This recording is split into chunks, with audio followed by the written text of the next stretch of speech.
রঘু ডাকাতের টেলারে দেবদাকে পিছন থেকে ছুরিটা কে মেরেছিল সেটা হয়তো আপনারা এতক্ষণ পর্যন্ত সিনেমা হলে গিয়ে সেটা দেখেও ফেলেছেন এবং অনেকে নানা রকমের রিভিউ দিয়েছে, সেখানে আপনারা হয়তো রিভিউগুলো আপনারা যাচাই করছেন বা দেখেছেন। এবং আপনি যদি ভাবছেন যে রিভিউ দেখে সিনেমাটা দেখতে যাব, তাহলে কিন্তু আপনি বিরাট কিছু মিস করতে চলেছেন। এবং যদি আপনি সত্যি এই মুভিটার কোনো মজা নিতে চান, তাহলে অবশ্যই সিঙ্গেল স্ক্রিনে যান।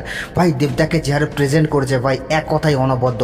প্রত্যেকটা ক্যারেক্টার, তাদের অনির্বাণ থেকে শুরু করে সৈনী সরকার, ইদিকা পাল, ওম, সব পুরোপুরি ফাটিয়ে দিয়েছে। তাছাড়া দেবদার যে বিল্ড আপ এবং মেগাস্টার ট্যাগটা যখন আসছে, বা সেই যে টাইটেল কার্ডটা, ভাই ফাটিয়ে দিয়েছে। এবং এটা আমরা সাউথে দেখতাম, কিন্তু এখন সেটা বাংলাতে অলরেডি দেবদা করে দেখালো। এবং রঘু ডাকাতকে ভাই কেউ আটকাতে পারবে না, বক্স অফিস কাঁপাবেই। যে হারে মুভিটার গল্পকে প্রেজেন্টেশন দিয়েছে, এবং মেকার্সরা কিন্তু পুরোপুরি সাফ জানিয়ে দিয়েছে যে এটা একটা মৌলিক গল্প, মানে সব কিছু মিলিয়েই তৈরি করা হয়েছে। এবং মাসিভাবে দেবকে যেভাবে প্রেজেন্ট করা হয়েছে, এক কথাই দুর্দান্ত। আমার কিন্তু দারুণ লেগেছে মুভিটা। এবং আপনি যদি ভাবছেন যে রিভিউ দেখার পর মুভিটা দেখবো, তাহলে কিন্তু আপনি বিরাট কিছু মিস করতে চলেছেন।